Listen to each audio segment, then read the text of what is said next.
Jadi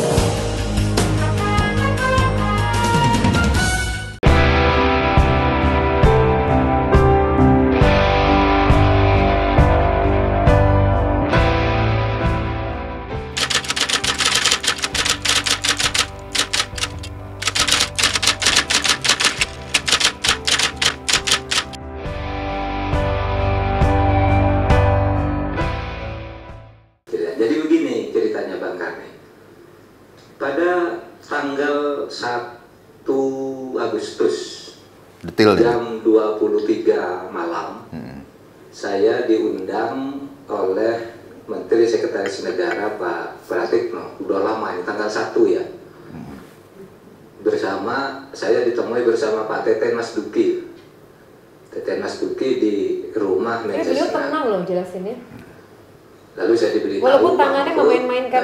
Sekarang pilihan ini namanya emblem. ke Bapak harap emblem itu bersiap-siap. Jadi ada gerakan-gerakan tertentu yang dimainkan. Itu memberitahukan informasi. Oke. Perhatikan sini. Syarat-syarat yang diperlukan segera mulai disiapkan. Tidak harus lengkap, yang penting ada duduk. Itu tanggal 1 tengah malam, ya jam 23 lah. Muncul lagi. Hadir saudara. Biasa sambil. Jadi ada party ya. Itu belum final juga karena saya diberitahu ya semua sudah beres, cuma satu yang perlu diratakan. Tidak berhasil juga tidak apa-apa, tapi usahakan Pak Mahfud bagaimana komunikasi dengan PKB dilakukan. Perhatikan terus tangannya. Pada saat komunikasi dengan PKB. Itu saya melakukan komunikasi juga dengan orang-orangnya. Iya, gerak terus ya. Walaupun seluruh tubuhnya di backup, seluruh tubuh tenang, tapi tetap ada informasi yang disampaikan. Pada saat bicara mengenai PKB. Menyelesaikan dengan PKB. Bergerak terus. Nanti malah orang ditambah lagi tadi lidahnya dikeluarkan. Calon PKB gitu. Nah, oleh sebab itu saya menemui orang-orang yang dianggap berpengaruh terhadap Caimin. Ada beberapa orang saya temui. Nah, kemudian pada hari Rabu malam seminggu kemudian itu saya diundang lagi oleh Pak Pratikno. Di rumah Pak Pratikno lagi ada Pak Teten, kemudian ada asistennya Pak Pratikno. Pada waktu itu diberitahu Pak Mahfud besok akan diumumkan detail. Sudah diputuskan Pak Mahfud, sekarang semua sudah disiapkan. Upacaranya nanti berangkat dari gedung semua yang hadir di sini menyimak dengan serius karena memang belum pada tahu ya, belum pada tahu apa sih background ceritanya gitu ya, sampai akhirnya tidak diputuskan Pak Mahfud. Sama-sama aja, saya satu, Pak Jokowi satu. Enggak, kata Pak Teten. Nanti nggak bagus tuh kalau misalnya Pak Mahfud pas belok ke kiri, Pak Jokowi belok ke kanan tuh dipotret sama wartawan jelek tuh katanya. Jadi sudah detail begitu, sudah detail. Klik, stop dulu. Lalu jadi sebenarnya memang sudah detail ya persiapannya ya. Tapi dia memang udah legowo sih ya ekspresinya Bob ya. Saya agak berat jelasinnya. Lanjutannya sih masih akan ada keluar lagi. Tapi kalau lihat dari ekspresi yang hadir nih, narasumber yang hadir. Semua mata tuh tertuju kepada, perhatikan loh, semua mata itu tertuju memang kepada menyimak dia, benar ya. Menyimak, dan seluruh Indonesia menyimak. Karena ada bagian-bagian cerita yang untold story. Apa tuh? Yang dia belum pada tahu semua, baru disampaikan oleh Pak Mahfud. Jadi yang hadir di sini sebagian juga belum tentu tahu semua secara prosesnya. Makanya lihat benar-benar menyimak dengan baik. Karena memang mereka tidak tahu sebenarnya kronologisnya seperti apa sih. Gitu. Lanjut. Pagi, Kamisnya pagi, saya ditelepon oleh Pak Pramono Anung. Pak Mahfud, saya minta CV-nya. Untuk apa CV? Ini untuk nanti deklarasi karena namanya harus persis berdasar CV yang resmi. CV yang resmi lah. Oke, saya bilang. Sampai nggak berkedip loh. Ke situ. Pada saat yang bersamaan, saya ditelepon oleh asisten ajudan presiden, Bapak ke sini mau ngukur baju. Waduh, saya bilang, menganalisa. Harus mengukur baju agar tidak terlalu ribet. Saya bilangnya waktunya udah pendek. Oh kalau gitu Bapak bawa saja baju yang Bapak senangi, yang Bapak senangi dan pas, bawa ke sini nanti pakai ukuran itu aja. Kami bikin modelnya yang sama dengan size-nya, ikutin size-nya. Sampai saya datang ke sana, ngantarkan CV. Jam kemudian pada saat itu saya antarkan CV jam 1 ada komunikasi dengan Pak Teten. Nah, Pak Teten dikatakan nanti jam 4 akan diumumkan di penataran. Pak Mahfud nanti datang ke sana sambil menunggu nanti akan duduk matanya merem apa namanya matanya merem berkali-kali. Ini berkaitan dengan apa yang disampaikan sebenarnya sampai last minute jam 4 itu dia udah diminta standby loh sebenarnya. Kalau denger ceritanya nih. Iya. Makanya udah diminta standby. Tadi dari jam 1, 2, 3, 4 ya berarti posisinya udah benar-benar standby. Dan meremnya lama loh pas menyampaikan itu.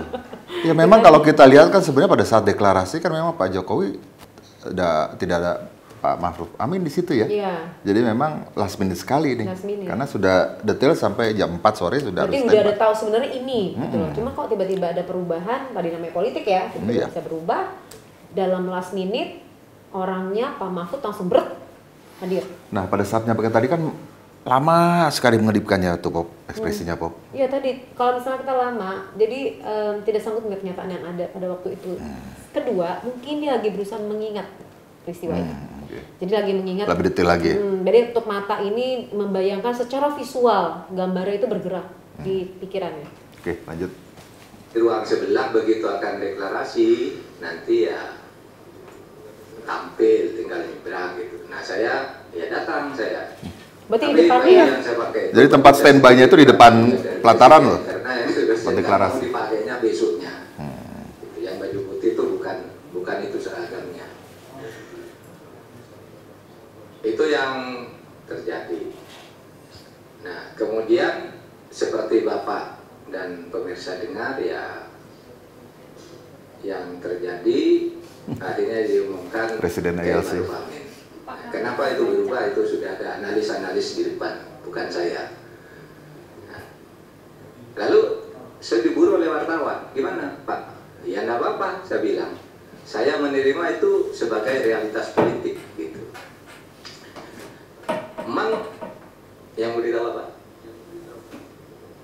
Oh Pak Pratik mau memberitahu, Pak ini rupanya ada perubahan, coba kembali ke posisi semula dulu. Gitu. Saya terus pulang.